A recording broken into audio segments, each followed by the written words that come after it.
ভজনা করে পেয়েছিল। মীরাবাই নিজের ভজনের দ্বারা সাধনার দ্বারা গিরিধারী পেয়েছিল। আর অন্ধ কবি সুরদাস বাবা দেখি না চোখে দেখতে পায় না, তিনিও সেই রাধা গোবিন্দের দর্শন পেয়েছে। এই অন্ধ কবি সুরদাস প্রত্যেক দিন বাবা নিধু বলেন। একদিন মন্দিরের পুরোহিত জিজ্ঞাসা করেছিল, এই যে তুমি যে প্রত্যেকদিন নিধু বনে আসো, তুমি কিছু দেখতে পাও না, কি দর্শন করো? অন্ধ কবি সুরদাস বলেছিল, আমি তো চোখে দেখতে পাই না। তাতে কি হয়েছে? ওই মন্দিরের রাধা গোবিন্দ যদি কোনোদিন আমাকে দেখতে পায়, তাহলে তো আমার এই জীবনটা সার্থক হবে। তাই আমি প্রতিদিন আসি। দেখুন বাবা, মনে কত প্রেম ভক্তি। যত তুমি পূজা করো, যত ভালো ভালো মিষ্টি ফল ফলাদি যত কিছু দাও না কেন, মনে যদি রাখে প্রেম ভক্তি না থাকে, প্রভু কিছু গ্রহণ করবে না। খুব সেবা দিচ্ছ প্রভুকে, খুব ভালোবাসো, কিন্তু মনে প্রেম ভক্তি নেই তোমার, কোনোদিন তুমি ভগবানকে পাবে না।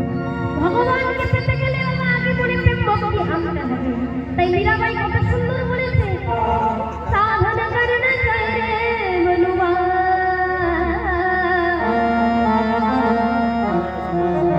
ভজন করনা চাই, সাধনা করনা চাই রে মনুয়া,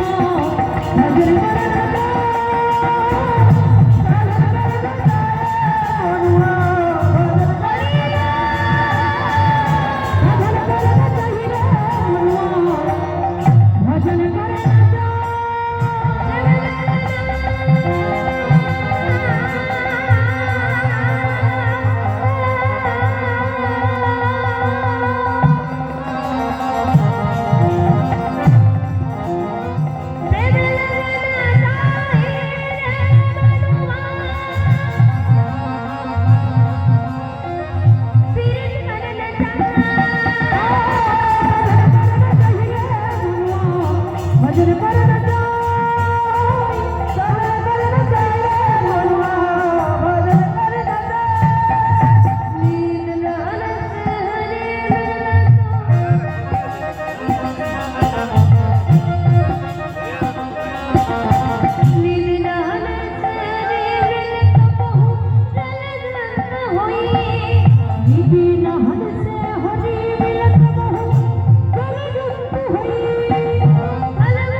স্নান করে যদি ভগবানকে পাওয়া যেত, বাবা জলের কথা তো জলজন্তু বাস করে। তারা ভগবানকে পেত কি তাই তো? ভালো ভালো খাবার হারিয়ে